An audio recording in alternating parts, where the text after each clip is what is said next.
শুক্রবার সকালে আসানসোল পৌর নিগমের 48 নম্বর ওয়ার্ডে বুধা এলাকায় নির্বাচনী প্রচারে গিয়েছিলেন আসানসোল উত্তর বিধানসভার বিজেপি প্রার্থী কৃষ্ণেন্দু মুখার্জি।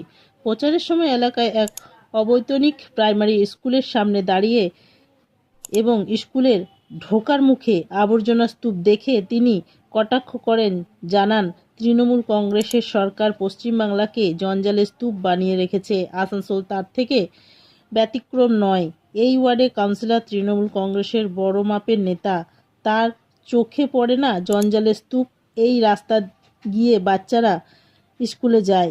তিনি জানান, প্রচারের সময় এলাকার বাসিন্দারা উৎসাহের সাথে তাদের অভ্যর্থনা করেছেন। তারাও চাইছে পরিবর্তন, শুধু সময়ের অপেক্ষা। Green Asansol, clean Asansol. অভূতপূর্ব সারা, মানে মানুষের যে উচ্ছ্বাস, মানুষের যে আবেগ, রাস্তায় নেমে পড়েছে মানুষজন, তারা দেখতে পাচ্ছেন।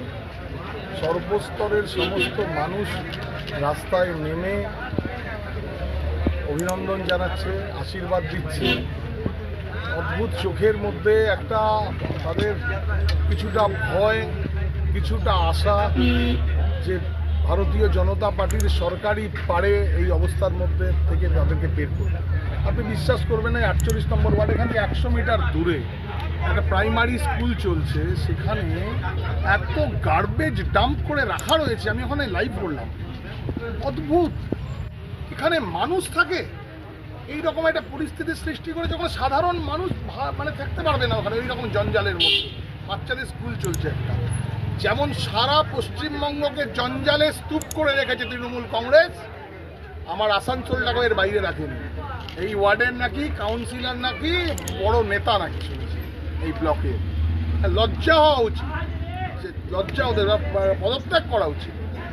এইরকম যদি মানুষের অবস্থা হয়, এইরকম সব জায়গায় নালির ঠিক নেই, নিকাশি ব্যবস্থার অবনতি, বাড়িঘর নেই, বলবার কিছু নেই, নতুন করে আর কিছু বলবার নেই। সবটা আপনারা বুঝতে পারছেন, সবাই জানেন সবটা কিছু। পরিবর্তন সময়ের অপেক্ষা। মানুষ জানান দিচ্ছে যে ভারতীয় জনতা পার্টির সরকার তৈরি হবে এবং মানুষ ভালো থাকবে, সেই কথাতে মানুষ বিশ্বাস রাখছে এবং আমাদেরকে সুযোগ দেবে 2026-এ আমরা সরকার তৈরি করব।